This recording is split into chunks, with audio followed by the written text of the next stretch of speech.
very unfortunate to invade. That would be the most KT thing possible. I don't know. I'm not excited at all. I'm well, no, anti-excited, actually. Well, that's what they want. That's what they want. I'm gathering from this. That's where they it's thrive. Intentional, yeah. Yeah. Okay. I'm with you, Medic. It worked on me. No, I'm no longer excited. Not excited in any way, shape, Very or form. good. Yeah, you should not be. Under no circumstances. Do want to highlight the respect here paid towards the Renata. I do think that a lot of the difficulties from KT were also that a lot of the normal engage angles that you would look for were just being closed off by the existence of this pick. Also means that there's not a lot of other lane bullies in the meta at the moment outside of like maybe an odd Lulu. Not going to be the case, and they're looking to first pick Kai'Sa, right? Like, Tristana's banned, Renata already taken off the board. This is as obvious as it gets. 100%, yeah. And I was definitely going to also highlight, the pushing lane bottom, the lane power there, but they're going to make them choose. Azir is up. Azir is up, Orianna is up, so you could say, even though it's BDD and Scout, two of the premier Azir players in the entire world, yeah, I think you take the Kai'Sa and you go Ori for Azir trade, right? Yeah, I think you have to.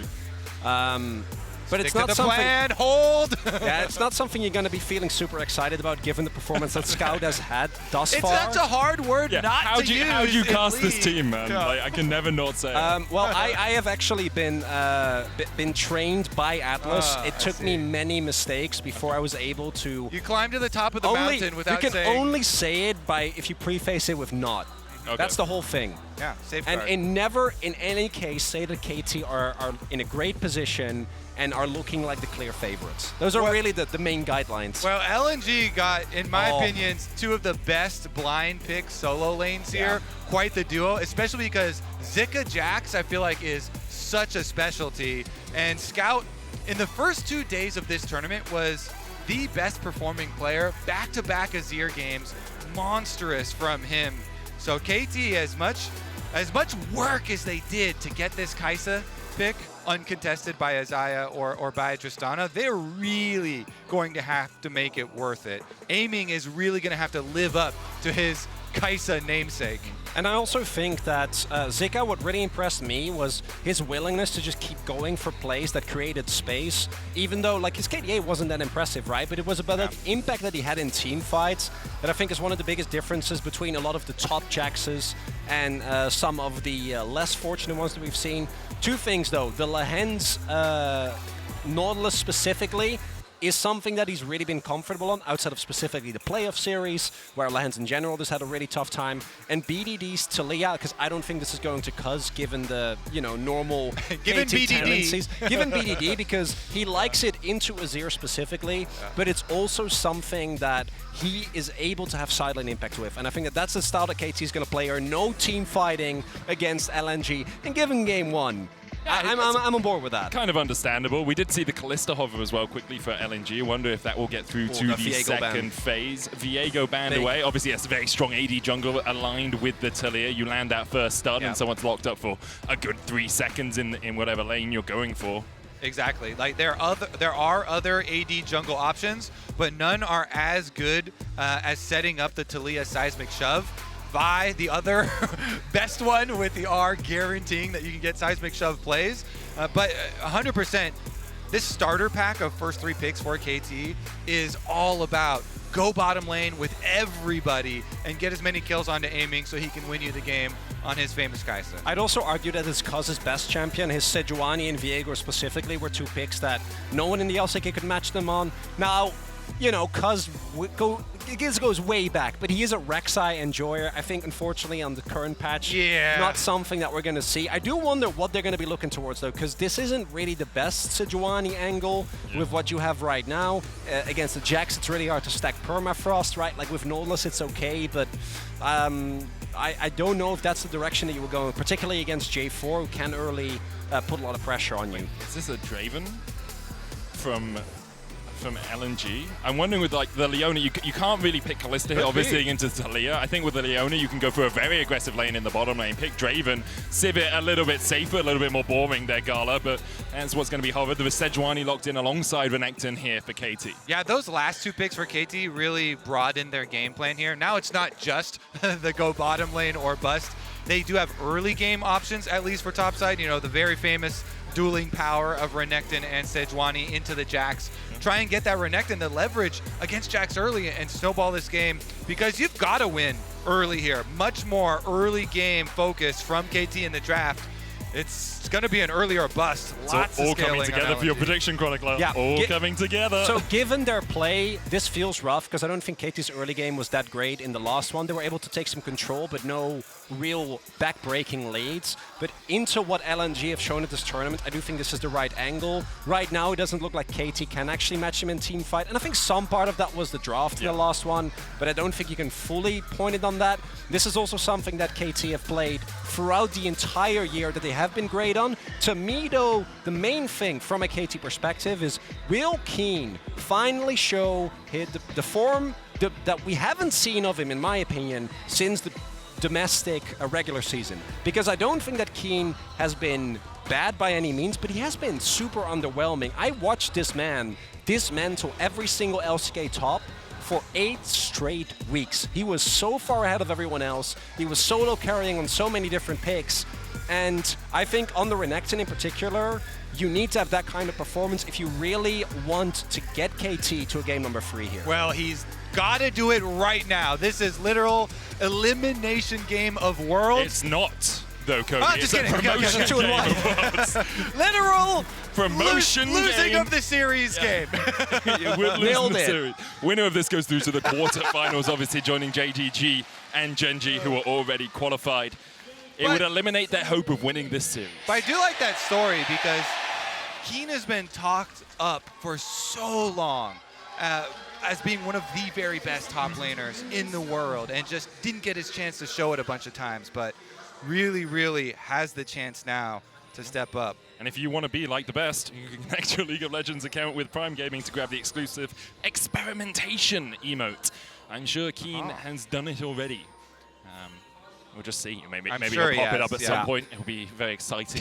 We'll all cheer and get excited for the emote. Not even as a joke, No? Medic. No, this is very serious business. Come on.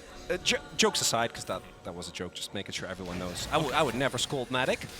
What I do want to highlight, as you were already pointing out, Kobe, is that Keen spent a couple of years on Afrika rosters / Kwangdong rosters that were just always kind of a bust for one reason or another, and we saw him lose a lot of his shine. So that made it all the more impressive how good he was. I think even in spring, but particularly in summer, and how far ahead he was of everyone, including Zeus, who obviously T1 was struggling, but still. And then on the flip side, Doran as well. And then as soon as playoffs rolled around, it just didn't really feel like that was the case anymore. And particularly with how consistent I think LNG have been, again, against any team that isn't JDG, which you can't hold against anyone, given that they are the clear tournament favorites, just means that you got to step up, particularly in a matchup like this where you need the early pressure and where you, as Kobe pointed it out, if you lose, you are eliminated from this best of 3. Yes, Exactly. I will As say, it was the winner, clearly stated. if LNG win, they'll also be eliminated from this best of 3. They just would have won. Well, then you're After- promoted, Oh, true. That not is true. eliminated. Well, luckily for Keen, he does have the Sejuani jungle. And every top laner, well, most top laners love the Sejuani advantage here with the permafrost coming through for those duels. So both junglers will be starting on the bottom side. And Good hook there onto Gala. Aiming putting the damage down. Cleanse away from Gala as well. Trying to get away from the slope.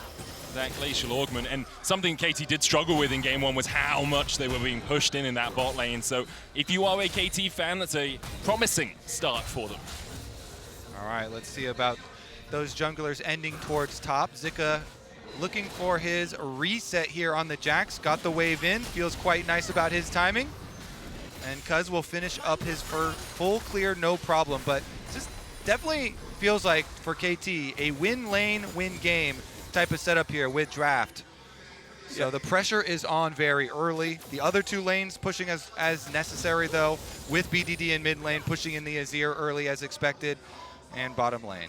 Yeah, the Jax versus Renekton matchup, in the first 3 levels, Jax has a really big advantage because of Counter-Strike, which is why I really like the call from Zika as well, knowing that you don't have to go for a 4th-wave proxy. Doesn't have to invest his teleport as well, by the way, which is really big. Means that even if he gets ganked, as long as he survives, he can still come out ahead. And now the wave is bouncing away from Keen. Tarzan is in the area, hasn't been spotted yet. Yeah, it looks like he's going to reveal himself soon, and Jarvan is heading topside for the gank. Spotted now. Tarzan has been spotted. Keen, where are you going to go? How do you slip your way out of this one? We saw the dancing shoes from Zika in game 1. Keen might just try and trade in the counter-strike, slice and dice away. The flash, follow from Zika, and it's a solo in the top lane. Didn't even need the help! I think the help helped a little bit. You know, King just couldn't run back to his tower. Well, obviously. Yeah. The help means there's no escape for you, and it is the early flash, but Zika instantly answers that flash, and it is a big, well, actually, we're going to see an attempt at the Gromp steal and a successful Gromp steal. That's just as big as the kill in the top lane for really, KT. though? Who won? Who won out? You guys are doing a great job of casting KT. I really appreciate it. I got you. I mean, I feel kind of bad because we were focusing so much of the story on Keen specifically. Yeah. And we kind of target cursed him instead of team-wide curse here for KT. So give him one back. But of course, it is Tarzan cutting off the escape. And we mentioned how both junglers were ending topside. But Sejuani here, you know, he went down bottom for the deep ward and for the bottom side play. So Tarzan's able to complete it. They just box in the crocodile. Nowhere for it to escape to. TP wasn't invested by Keen to get back to the lane. He's just run up. Zika has now burnt his TP, so there's a slight summoner advantage for KT in the mid lane, but it's not in the top lane, sorry. It's not a combat summoner, so it won't matter too much. We've seen BDD take a recall in mid as well as he's gone back to get a tier alongside his Doran's ring with which he started. And I really do feel for top laners, in those types of scenarios. I know I'm super jungler biased, but that's big. He doesn't know. He doesn't know. He is unaware as he flashes away. The hook connects. The Riptide as well as Gala's being chased under the tower. And Gala is gonzo in the bottom lane. And the comedic acting duo of aiming and Lehen strikes again. Gala sees that W fly towards me. He's like, that's fine. I don't need to take that damage. Not knowing that Lahen's sitting there quietly in the brush, cackling as Keen does of his ultimate. Dominus comes out. There's the Ruthless Predator as well. No counter-strike for Zika as he used it for the burst. Stun the cold to meet the Zika. Jump away with the leaf strike, and Keen does not want to go any further. Tarzan is on this side of the map, and Keen does not have the vision to back up aggression in that top lane. Oh, so close for Keen. Doesn't get it again. Heartbreaking. Feels so bad. The last time around, Jax had item advantage because of the cheater recall that he pulled off earlier, and then the jungle intervention. And then this time around, he barely doesn't have enough to squeeze it out. But you guys mentioned it. The W from aiming just to get the spell shield down for Lehens to make the engage good. And Cuz flashes. I think Cuz has to flash to get the kill. Obviously, you would have wanted that on aiming, but you don't really want aiming to burn his flashes. Cuz finds Hung. Hung does still have a flash and ignite if they want to turn it. Hung holding on for dear life to that flash and does manage to escape. The wave pushed into tower, so no freeze possible for KT means that Hung can back and then get back to lane as the wave shoves in. We'll see if KT uses this opportunity to get themselves off to an early Drake, given that it's Chemtech. Basically any other soul, you're going to be feeling pretty good about, so getting an early Drake would be nice. Also, even though it didn't end up being the difference maker, I do think it meant that KT had a little bit more options in the previous game, and with this comp, they don't have options. You need to snowball early, so starting off with Drake stacking early on would be a really big win for them. See if we get some lane. Oh, good knockback. It's not going to be enough to take out Scout, but BDD showing his proficiency on Talia in the mid lane. See some hovering too from Tarzan down on bottom side, just going up to the line here for Gala and Hong to start his recall off in case there was another brush play here, another visit from Cuz on bottom side. But surprise, surprise, he's going up top here, and we've got a level 7 Talia looking to use the ultimate. Zika should not die to this. Yeah. Why not? Because there's a control ward that would have spotted BDD as he walked around this corner, so they know that BDD is working his way towards the top side of the map. Zika backs away, hides out of vision in the fog of war. I actually think they were setting up a trap there, because he was walking towards the pit, and then Tarzan was also making his way over. That's so if possible, if he walked up too far and Tarzan and Scout are early to the rotation, then Talia in particular is very susceptible to just getting jumped on by too many people and then just end up going down. Also, just the irony of BDD like getting the knockback there, and then you're like, he has a tier and lucidity boots. Hey, he got another tier stack out of it, okay? Credit to the man. Yeah, He's at 126 already. Yeah, I'm not. It's not about credit. Just about just Taliyah being. Every droplet counts, okay? Yeah. You don't like water, huh? You need that for life. All right. Well, every Rift Herald counts a bit more. With the extra 300 gold and guaranteed turret plates, you really got to prioritize that on these snowballing comps, on these win lane, win game comps, on these early game focus that KT have. So really good to pick this one pretty quick for them. They've got the roam timer as well, pushing out mid lane. So this is actually picking pace right back up for them. I want to see when we get our first big BDD play, though, if you can get one of these Taliyah walls, push out mid, then make the move and use Rift Herald. Oh, they can actually contest. Yeah. They can contest. Aiming has the killer instinct. The Hens can go in. He will Hex Flash the wall. Casey contesting and LNG backing away, something they often do in the early game if they don't feel like they have the advantage in a fight. Very rare that they'll take a fight overmanned or mismatched. Mismatched. Yes. Outgunned. Outmanned. Outmanned is the word I was looking for there. I just had to think back to Hamilton quotes, and then you get it. But Zika okay. now has his TP back up, so if LNG do want to start the Drake, he will have that summoner at his disposal.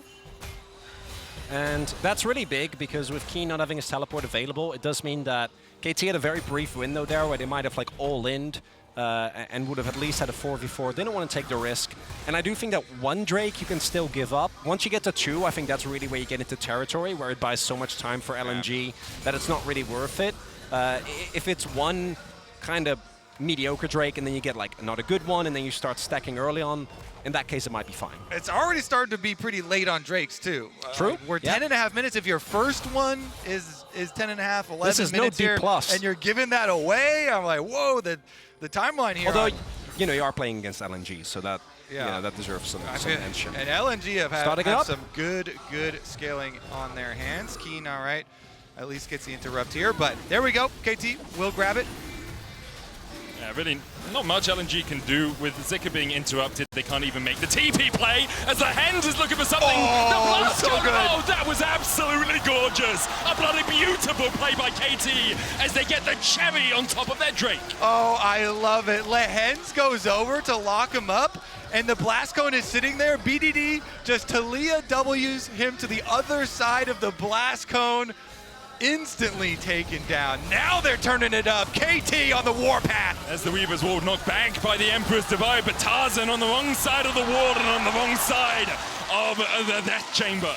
And these are the type of tempo speed-ups that KT was known for in the LCK as well. The way that they can use this Taliyah to try and set up plays across the map, get some early kills, get themselves a dragon lead, and LNG finally falling behind a little bit, which they need to. Let's be very clear. KT need these leads. Yeah, I got to be honest, Carl. If we didn't see this right now, I was starting to get a little worried. You should be. Lehens flashes over, sets him up for the W into the blast cone. It is just beautiful stuff here from Lehens and BDD. And then, as you say, BDD just flips the switch. Once they get a taste of that blood, he's in for another one. Taliyah ultimate over. Cuz started it out, and they get kill number 2. If KT had not flipped the switch here and just started getting some kills after that dragon, I was starting to get a little bit worried for them on the timeline. Yeah, now you feel nothing instead, which is Exactly. exactly where I'm you dead should inside. be.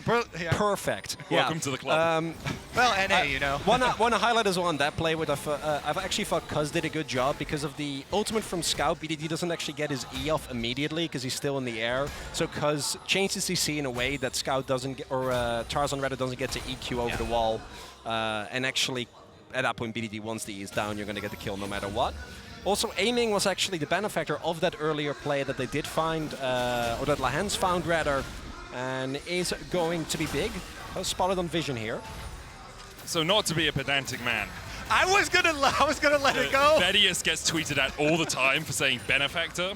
That's not a Benefactor word? is the person It that is a gives word. Ah, there you go. So beneficiary Thank is you- the word. thank I you just very don't want much. you to get tweets. Well, you know? that's okay, you know, but I'm an English second language kind of Oh, guy. 100%. So I have a built-in excuse. Yeah, exactly. So in this case, Which I'm not. Medic is the benefactor. Giving knowledge. Giving Giving knowledge. oh, thank you for the lesson, Medic. Well, you're my beneficiary, you know? I appreciate that. This is educational. I love it. Just not about League of Legends right now. We don't need to We'll be. get back We don't to need that. to be constricted by Honestly, these notions. Won't be confined. Casters do say both those words an abnormal amount, though, so Yeah. I think it is actually very beneficial for watching League. Not benefactal. All right, now, now you're getting into deep waters, buddy. So 2 minutes on the next dragon to spawn. It was a late first one. About a 1,700 gold lead here for KT. You can see Cuz stealing away this red buff. And the plate's obviously in KT's favor early on. They are looking towards those first items. Storm Ray's already complete on aiming. BDD on his way back to base. What will he pick up? We'll see. Leandries makes sense. Obviously the other option are Ludens, but usually the Leandries just a little bit more powerful on the Talia. As the lane economy snapshot pops up and we see a thrilling lead here for KT. I gotta say, we said win lane, win game. What's wrong? One of these lanes is not like the other, Chronicler. Man. What's that red doing on my screen? Hey, he got as mentioned for Keen, coming the Worlds. I think that it's not just for me the international kind of stigma that he has to work against, given the time that we did see him in internationals. He got ganked. He got C9'd.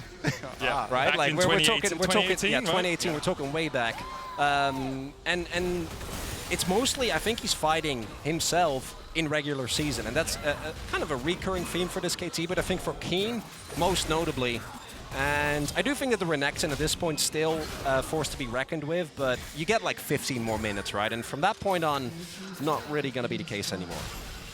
KT, though, continue to take objectives off the map. They do lose their bot tier 1 as BDD was just trying to answer Scout's push, but the tower already low. So LNG get the first turret of the game, but with the Rift Herald going down and with Dragon up in 30 seconds, wonder if we'll see this put down in the mid lane for KT as they start that Dragon stacking up. Reset first for Cuz, go back. What's he gonna grab? Some boots, the plated steel caps, very powerful into a Sivir, a Jax, and a Jarvan. Yeah, this is why oftentimes you do see these late game Shurima carries paired together, because Azir is one of the mid lane mages that's so good at shifting into the side lanes, has his own mobility, really pretty safe as far as mid laners go in the side lane, and Sivir always loves to plant herself really early on in mid lane here to be able to perma farm. Ruthless Predator there, I think it's going to come down just afterwards. Dominus now used with the TP out from Scout. This is the Dragon sacrifice, but Keen unable to flash over the wall as Scout finds his mark. Tarzan and Gala forced towards the top side as well. This should be Rift Herald in the mid lane, maybe even the tower falling. In fact, the tower definitely will fall, looking at its health bar now, and then KT can work their way down towards the Dragon and a bot tier 1. The tier 1 in the bot lane should be traded as Gala. Perfect timing on the spell shield there. The Rift Herald still gets his charge in. Yeah, also doesn't fall for the same trick twice. Not going to be fooled by a killer or a W again. As BDD, like, the fact that they get some on the cross map, I think, is nice for KT. But LNG, as long as they keep making these plays that take away some of the tempo, they keep putting Keen behind, and Scout keeps getting accelerated, I still feel like KT haven't really broken the game in the way that they need to, given the compositions, right? And that's something that, particularly given the reputation of LNG as an extremely consistent team in getting to late game, worries me if you're a KT fan. Yeah, this game is not even close to broken open. Again, though, feel bad for Keen. Gets teleported on. That counts as a gank also. Zika does flash, so at least that will be down, but Keen also trying to flash the Azir ultimate. And then those soldiers working overtime still give him the push back into the every tower. Angle there for Scout. Yeah. I do think cracking mid tier 1 and bot tier 1 does allow KT a few more angles of attack, especially with the Talia wall. If Zika does step too far forward in a lane, he only has his warding totem and a leap strike to try and get away. His flash down for the next 3 minutes. So I saw him last game only have that time he had a control ward as well. Those okay, tools. every possibility of escape when you have the control seemed ward. like the flash and the leap strike were working out pretty well. True. We'll see if he can pull off his magical escape once again, but BDD in the top lane means there's no real threat on Zika. He can push down through this bot lane. And a -1. Yeah. It never stops. It doesn't. It doesn't. The top laner experience. It's all league all the time. Top laners. All right, but it is going to mean that BDD should be able to finish up that tower topside without any meaningful answer from LNG. They do get a red buff steal away, but a little bit more gold, a little bit more open space for KT to try and work with. You also see the rest of KT kind of pretending to be interested in Zika, but given that Tarzan is there, I don't think they really have an angle. BDD does have teleport, but wants to back first. And Dominus has popped, and yeah, that's it. Zika Yeah, just jumps away. Cuz wanted a bigger piece of Hong, and they do use the ultimate, but he's going to be able to get out without having to burn flash or anything like that, so KT will just retreat. They'll just call it at that. It allowed BDD to at least push the minion wave all the way to second tower on top side, and maybe a little bit of compensation for jungle camps stolen. Pressure does allow you as well to get some of these deep wards in the Rift the Baron up in 40 seconds, sorry, if KT decide they want to rush it. I think their composition doesn't do it as quickly as some do, but even the Azir Sivir can actually shred through that Baron pretty quickly if LNG pulled the trigger on it. We saw it in game 1. They are willing to try and force down that Baron quickly. Yeah, I think the 2-item breakpoint is really one where KT are going to have to make the plays that end the game, right? You're going to have to set yourself up for Soul. You're going to have aiming with a Rage Blade, which means you do actually, as it is finished now, you do have insane amounts of damage trap, particularly when combined with BDD's, Liandry's, Talia. And I think that's the moment where you need to make sure that LNG doesn't find and keep a grasp of this game. So you need to threaten Baron, you need to set up Soul Point, and ideally you need to find a decisive teamfight win so that you can actually take full control of this game and not allow LNG to just scale. Because if we look, Scout at 2 items, been able to pick up a lot of global gold, and Gala also, he's behind aiming, but he's not in a bad spot by any means. And this particular Kai'Sa build that Aiming has preferred here really hits at 3 items, feels super good. It's definitely one of the more delayed Kai'Sa builds once they can get the Nashers. And he's already got the extra bow here, so once they can get the 3rd item completed for Aiming, I feel like that's really time to flip the switch and flip the game maybe even.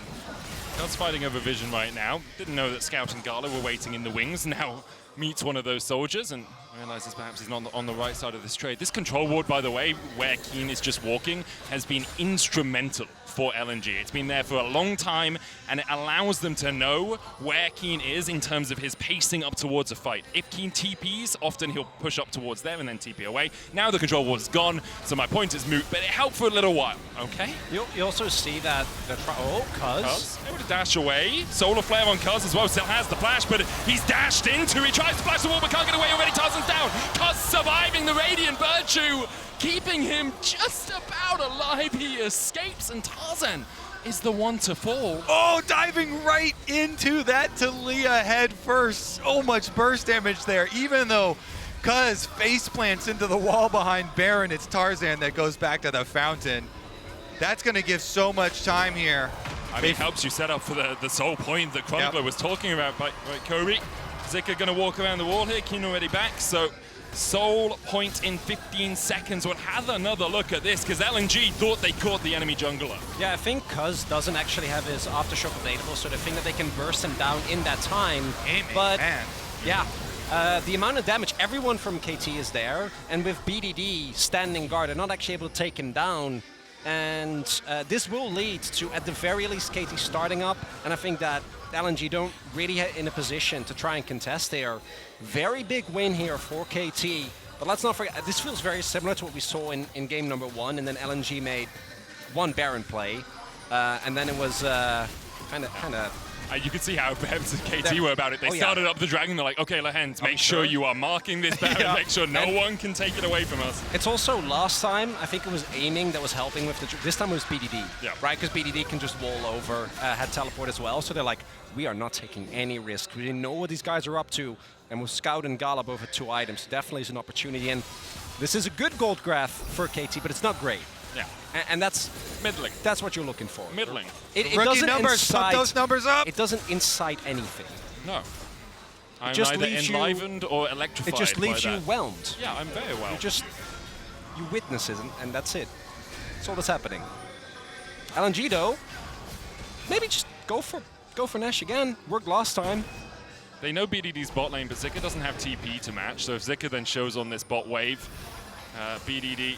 Well, actually, they didn't know that BDD was bot lane right there. The wave actually all the way up at the tier 2 tower. So their lack of knowledge of where BDD is could be backing them away a little bit. Yeah, it's interesting because Zika no teleport, so he's only allowed to push one wave. He catches the one wave at tower, immediately has to come over and cover the rest of the team. Seismic shove back, Hung pops the stopwatch, but is he just going to be burst down immediately afterwards? The answer's yes, as KT once again find a pick, find their prey, and will they look for more? Zika on the flank position here. Sundisk goes down, KT. That's got to be it. It's a big moment here. Time. They can melt through it. They pop the cone. Control ward in the back of the pit. It's helping LNG right now. The wave pushed in mid lane. Control ward cleared. Aiming clears all the vision. They want the pick. They really want the pick. They still have Sejuani ultimate. Where's the turn? The Hens has depth charge as well. Do you go Gala? Do you go Scout? What are your options? Control ward now in. Spots the Hens, the Pixel Bush. As KT continue to do the Baron. Tarzan trying to get in, but he's depth charged up. The Baron down to 1,000. The smite comes out from Kuz, and now Zika on the front line. Keen looking for the engage from the side. BDD going in as well with the Weaver's Wall, and it funnels LNG into a choke point, but the blast cone helps them out for a second. Aiming, looking for that killer instinct, can't quite find it. Kuz gets the knock up onto Zika, but the counter-strike comes out. Gala trying to open up, but he's separated from the rest of LNG. Hung now is here. he rejoins them. Hung has joined the fray, but Gala has been sent packing back to the bouncing. The Emperor's Divide comes out, but the killer instinct in by Aiming. Counter-strike cleanse, and Aiming continues to dash and to dance and to weave his way around. LNG and Chronicle be damned. I'm damn well excited now. Aiming Kaisa delivers again. He is into the back line, ripping them to shreds, and KT are knocking on the door. And LNG, with almost everyone down, at the very least, they're going to lose an incredible amount of their structures. This is the break that KT was waiting for, the timer about to run out.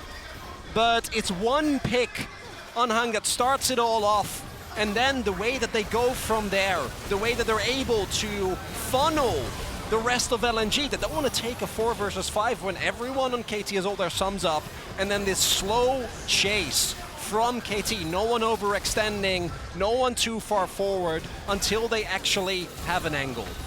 And here they go. LNG wandered onto the wrong side of Summoner's Rift. You see Hung coming around the side here, but even though he actually made it back, he has to walk back all the way around while KT got the engage. You also see one of the problems that Sivers run into is that if the initial fight doesn't have you in a good position, like, you are a short-range stationary AD carry. There's just not that much that you can do. You can't reposition easily. So KT is able to catch out Gala now. 5K, Red Bull, Baron power play coming through here. Skeen's trying again. TP behind here. Keen's going to force Zika down towards the bottom side. BDD has the Weaver's Wall, but do they know that this TP's come in? They do, but Scout already running in the opposite direction. Zika falls. KT 10-2 and a 9,000 gold lead. 53 seconds on the soul. There we go. Keen finally has the extra teammate this time around. BDD's got his back for this one. Calling your big bro. It's like, mate, been bullied at school. But what a performance by KT. 6,000 gold on the Baron power play. 30 seconds on the Mountain Soul for them as well. Now win probability sponsor powered by AWS. Does that count as getting excited when it's basically 100%? You still should not. I want to reiterate that. I feel like that's my responsibility. But at the same time, from this point, we've seen KT in the LCK be able to consistently close out games. And I want to highlight again as well, the way that KT, I think, find backline access is the best, in my opinion, in teamfights out of any team in the LCK. And it's also why it kind of baffled me that they banned Aiming's Kaisa. Like, as mentioned, I think there was a very clear reason for it. But it's also... Aiming on Kaisa, it isn't just about him individually as a player, even though I think the mastery is very good. It also just works so well with the way that KT like to play team fights. Gen G, to me, when it comes to like classic front to back, is unmatched. But this type of divey style where you get BDD in the backline, Keen on a flank, Lahen's isolating a target, the Kaisa just works so well with it. I just love it because Aiming will always dive into the backline on multiple carries. Yes, he will. When you think it's looking dangerous, he likes those odds. He takes those fights. Now extremely rich with all the extra kills as well. Full bounty on top of his head, stopwatch in inventory, and they have all the tools necessary to win this game, to push it to a third and decisive game for the series. Not the longest range composition. The Baron now falling off makes it a little more tricky for them to Okay, short range siege up. dive. Short range dive. Just get close to them. Just and get then on go in for it. there. Trying to just Walk into the Sivir and Azir. yeah. That's the issue, right? That'll do it. Because without Baron, that's kind of what they have to do over the next few moments. Obviously, pressuring as many lanes as possible. Baron up in a minute and a half. Yeah, that's 90 seconds away from KT throwing it all away at Baron because we said the excited word, you know? I'm not going to respond to that. I will not be I taunted. think that's probably the way to go. I mean, BDD is awfully close to a death cap right now on his Taliyah, so things are definitely looking pretty good. And they're in prime position to close this one out. That Baron, they need to set up the vision around it. You can see Lahen's doing exactly that right now. Has 2 more wards on his warding item. I've got a couple of deep wards as well. Not quite as deep as you'd like. Obviously, you'd want it at the LNG entrances to their red side jungle, but Lahen's can't really step much further forward before they have mid and top prio, which is what they're working towards right now. The Void Seeker allows Lahen's to go a little bit further into the darkness. Oracles as well, spotting LNG, and there we go. KT now have the vision, they have the Rabadons, and they have everything required to close this one out. For LNG, although they are exceptional at team fighting, although they are a team that we have seen so often Exquisite. fight, exquisite, excellent, exciting. Wait! I said LNG-er. I said LNG-er, so it's fine. Okay, thank you. I said they're great at all of it, you know. Just want to make sure. In this position, to find a team fight against KT when they are this strong, when they have 4 items on their AD carry, 3 items on BDD and mid, would be truly miraculous. It would be something brought down by Bible himself. Are you trying to make me sweat? No. Because it's working. This is how I would cast any 2 teams in this situation. All right, well, they've got a really big double-stacked wave on bottom side thanks to BDD slow pushing with Taliyah over towards bot lane, and that's going to be the opportunity for KT to put the screws on LNG. Now they bring BDD over, start up the Baron. They've got Sedge ult ready, Nautilus ult ready. I feel this is for a Zika TP. They can look for more if they want. The Baron already down to 5,000. Zika not TPing in, and Keen has a good flank position. Dashes away as the Baron falls low, and Cuz secures it. KT ring around the Rosies, LNG around the Baron, and they secure the objective. And this is really big because not only is it going to help KT with their range issue, it also means that they get to use this Red Bull Baron power play basically perfectly timed to set up for Elder, right? So you can just start chaining those 2 together to ensure that LNG is not able to find their way back into this game. And we're starting to see the 4-1 here. Taliyah wall to zone him off the turret, and tough for LNG to deal with this push. Certainly is. I mean, there's 2 death caps on KT now. There is Sivir, so And it's not that hard. I take it back. Not quite as powerful as a Nature's Grasp, the Maokai ultimate there at pushing the team back. Inhibitor tower in the mid lane, though, falling low in the mid lane. Down to a 3rd HP, should be taken by KT. The wave in the top lane pushed in by Keen. Wave in the bot lane not being played on at all. Only 2 lanes the priority here for KT. I like this positioning as well, just gives you that little bit of extra impetus, just making sure LNG can't get close enough to their tower. Lahen's goes in, the depth charge out, but Gala's low already. Gala almost falling the killer instinct in by aiming, he dodges away from Scout. Emperor's Divide, not enough, because aiming is aiming for gold with his stopwatch, a double for BDD. Zika, the last man standing, and he'll do his Houdini impression once again. But there's no way out of these handcuffs for LNG as they are being locked into Game 3. Oh, and as sweet as aiming Skysa is getting all these kills, man, BDD Taliyah here, so much work in this game. That one, of course, you get the setup from Lahen's with the Nautilus, locking them in place. Huge backline damage. They take care of the spell shield. They take care of everything. And then Aiming just gets to go in and pick up the glory, pick up the extra damage. 2 signature picks. BDD Taliyah, Aiming Kaisa, both of them deathless. And to me, even with how well those 2 played, the biggest difference between this game and the previous was Lahen's. Yeah. I think that Lahen's on the Nautilus was responsible for so many of the picks. Settled the pick on Hong that started the Baron. picks like that at the end, they're just making sure that the fight starts, that there's no response time for the enemy. And KT, of course, are gonna, we'll assume, go back towards the red, or go towards the red side now for the first time in the LNG will series. pick blue. They will, yeah. But it does mean that we're perfectly on track for the roadmap that we drew earlier. You mapped it out for us, Chronicler. You have some sort of crystal ball hiding under the table. You're ready to predict everything with. No, my pick'ems are not doing great. Oh, no. I wish. No, I wish. I pick Lilia to be flexed in 3 rolls, so like that's how badly my pick'ems are I went going. for Lee. It's not happening. Yeah, it's really not. We're gonna